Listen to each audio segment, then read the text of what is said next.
but I don't know enough about Dustborn to keep talking about it. So I'm going to read some comments from people who have actually played it and people that haven't played it but have strong opinions about it. So you can't accuse me of not being fair and balanced, even though I'm not a journalist. This is a part of the video where I'm going to read some comments.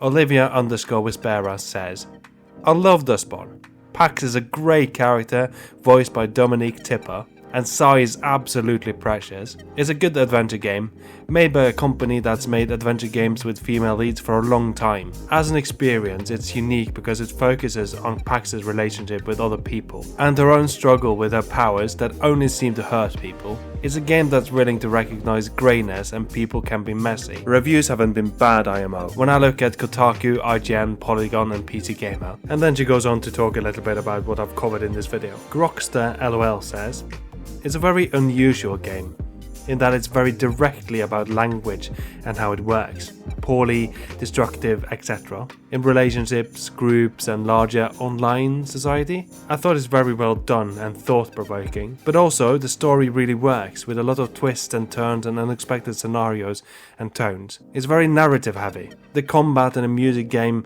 mostly serves to break the narration up a bit, but for anybody who likes narrative choices type games, I do think it's an easy recommendation.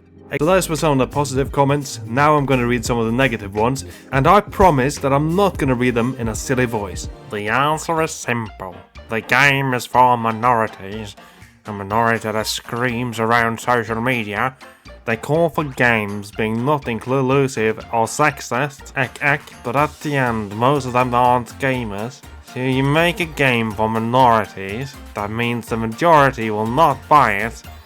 And in the minority, less than half will buy the game. ... Okay, sod it. I'm gonna do all the bad ones in silly voices. And you can't stop me.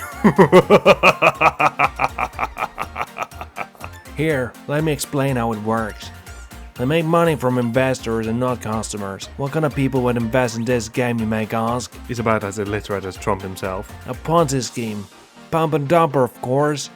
They put money in the game with DEI tags as fast as it can. There are web that lists all DEI levels for game and cash and grab as soon as possible. The developers could also run money laundering schemes and have this as their front.